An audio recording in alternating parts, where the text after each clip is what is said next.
তো তোমাদের বাড়িতে নিশ্চয়ই কোনো একজন ক্ষুদে সদস্য এই ঢ্যাঁড়স দেখলে একদমই পছন্দ করে না খেতে। তো তার জন্যই এই রেসিপিটা। অবশ্যই এই রেসিপিটা একদিন ট্রাই করে দেখো, আর অবশ্যই ভালো লাগবে।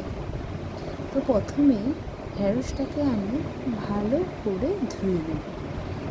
ধোয়া হয়ে গেলে ঢ্যাঁড়সটাকে বেশ লম্বা লম্বা করে কেটে নেব, ঠিক আমি যেরকমভাবে কাটছি, মানে ঢ্যাঁড়সের মাথার দিকটা আর নিচের দিকটা কাটা হয়ে গেলে ঢ্যাঁড়সের মাঝখানটা ছুরি দিয়ে একটু ছিঁড়ে নেব, যাতে লবণটা একটু ভালো করেই ঢোকে। একটু সাবধানে কিন্তু, হ্যাঁ। তারপরে ঢ্যাঁড়সটারও হলুদ, লবণ আর সামান্য একটু চিনি দিয়ে ভালো করে মাখিয়ে নেব।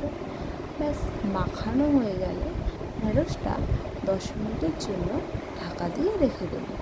তারপর পোস্ত, চালমগজ আর সামান্য একটু কাজু বাদাম, 4টি কাঁচা লঙ্কা পেস্ট করে নেব। তারপরে কড়াইয়ে তেল দিয়ে তেল গরম হয়ে গেলে ঢেঁড়সগুলো ভেজে নেব। আর খেয়াল রাখতে হবে, একদমই কিন্তু লো ফ্লেমে ভাজতে হবে। তাড়াহুড়ো করলে কিন্তু এখানে একদমই চলবে না। অনেকটা সময় নিয়ে কিন্তু ভাজতে হবে। ভাজা হয়ে গেলে ওই ঢ্যাঁড়স ভাজার তেলেই সামান্য একটু কালো জিরে আর যে পেস্টটা করে রেখেছিলাম, পোস্ত, কাজু বাদাম আর চালমগজ পেস্টটা দিয়ে দেবো। তারপর পরিমাণ মতো একটু লবণ, আর যে যেরকম হলুদ খায় ঠিক সেই পরিমাণে হলুদ তারা দিয়ে নেবে। তারপরে সামান্য একটু জল নিয়ে এই মশলাটাকে কষতে হবে। পোস্তটাও কিন্তু খুব লো ফ্লেমে কষবে, এগুলো কিন্তু হাই ফ্লেমে কষানো যাবে না। তো এদিকে আমার কষানো কমপ্লিট।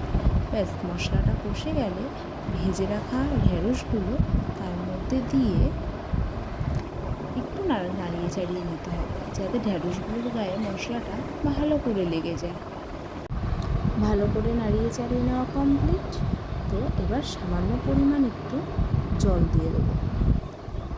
জল দেওয়া হয়ে গেলে আবার একটু সামান্য নাড়িয়ে চাড়িয়ে নিয়ে ঢাকা দিয়ে দেবো বেশ কিছুক্ষণের জন্য। ঢাকনা সরানোর পর যদি দেখো জল টেনে গেছে, তো সামান্য একটু চিনি দিয়ে আবার বেশ কিছুক্ষণের জন্য ঢাকা দিয়ে দেবে। হ্যাঁ, পুরো রান্নাটাই কিন্তু একটু লো ফ্লেমের মধ্যেই হবে। দেখো, ঢাকনা সরালে রেডি আমাদের সাহেবি ঢেঁড়স।